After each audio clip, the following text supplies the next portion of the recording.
Parang Dax, i-walk through mo naman kami dun sa turn 1 overtake ni Max kay Lando. Ano ba nangyari dun? Simulan mo sa lights out. O sige, lights out. P1, Lando. P2, Max. Pero ang P1 ni Lando, siya yung nasa outside na P1. Outside line na And si Max nasa inside. Dun sa starting point, nasa cleaner side of the track si Lando. So, ibig sabihin, meron siyang advantage doon. Si Max naman nasa dirty side of the track. After ng lights out, ang ginawa ni Lando Norris, he went for the inside to block Max Verstappen. So, dun sa turn 1, ang ginawa ni Lando Norris, ginamit niya yung move ni Max Verstappen kay Max Verstappen.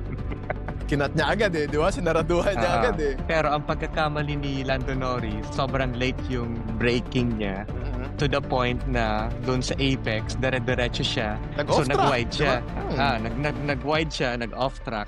And then that's when Max Verstappen was able to gain a position. Grabe yun eh. Parang naaamoy mo na yung turn 1 na gulpihan eh. Doon pa lang sa P1, P2 after qualifying. Parang tingin ko yun na yung inaabangan ng lahat eh. Yung first lap, kinat ni Lando si Max. Pero parang nag-focus siya masyado doon. Parang nakalimutan niya atang i-manage yung turn 1 niya eh.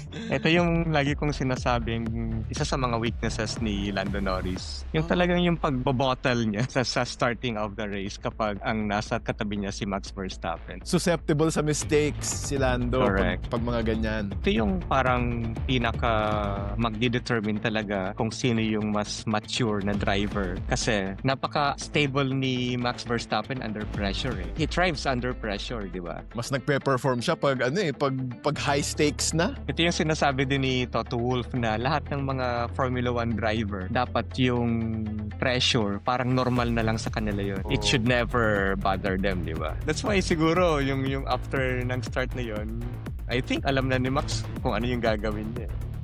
Oo nga eh. Grabe talaga yung overtake na yun. Hindi kasi, in fairness din naman kay Lando din kasi, grabe din mag-put ng pressure pag nasa likod mo yung Verstappen eh. Hindi lang alamat pala yun eh. Totoo naman pala yun eh, yung ganun. Di ba ang daming memes na yung rear view mirror mo, si Max. Nakaganon sa'yo. Talagang nakakatakot naman talaga eh. Baka magkamali ka talaga eh. Yun nga, nagkamali nga si Lando. That was a very interesting first lap kasi ang dami ding nangyaring mga incidents eh. Eh, meron pa kang isang incident dun eh, na yung mga race marshals nasa racetrack tapos paparating na yung mga Oh no!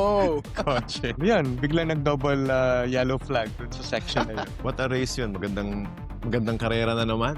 Pinagbigyan na naman tayo. Galing. In fairness Las Vegas so far sa 3 races ever since na nag-start yung Grand Prix sa Nevada. Lahat ng mga races to very interesting. Usually kasi pag USGP, ang naiisip mo talaga, Kota talaga eh, no? Kota, Miami.